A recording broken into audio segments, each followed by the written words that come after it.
حضرت سلمان فارسی گورنر تھے، کھانا کھا رہے تھے، دسترخوان بچھا تھا، رسول پاک صلی اللہ علیہ وسلم کا فرمان ہے روٹی کا لقمہ دسترخوان پہ گرے اٹھا کے کھا لو، اللہ تمہاری بخشش فرما دے گا۔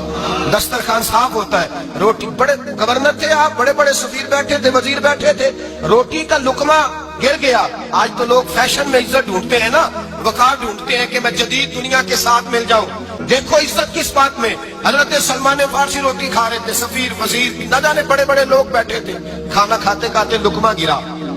دسترخوان پہ، حضرت سلمان فارسی نے سمیٹا، منہ میں رکھا، پھر انگلی مار کے دسترخوان صاف کیا۔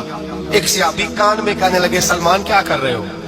کیا کر، آپ گورنر ہے، سوچئے تو صحیح، یہ لوگ کیا کہیں گے دنیا دار کے مسلمانوں کو روٹی نہیں ملتی، اٹھا اٹھا کے کھا رہے۔ کان میں بات کی، کان میں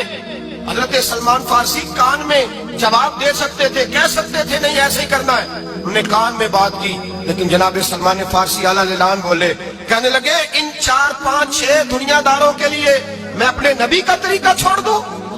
اپنے رسول کی سنت چھوڑ دوں، یہ 4 5 دنیا دار دنیا کی طرف دیکھ کے میں مصطفیٰ سے منہ موڑ لوں؟ پھر جوش جذبات میں سر سے پگڑی اتار دی، رونے لگے۔ آپ فرمانے لگے میں مدینے کے بازاروں میں کھجوریں اتارتا تھا، نوکریاں کرتا تھا، یہ جو میرے سر پر عزت کے بال ہیں یہ محمد عربی کے اگائے ہوئے ہیں۔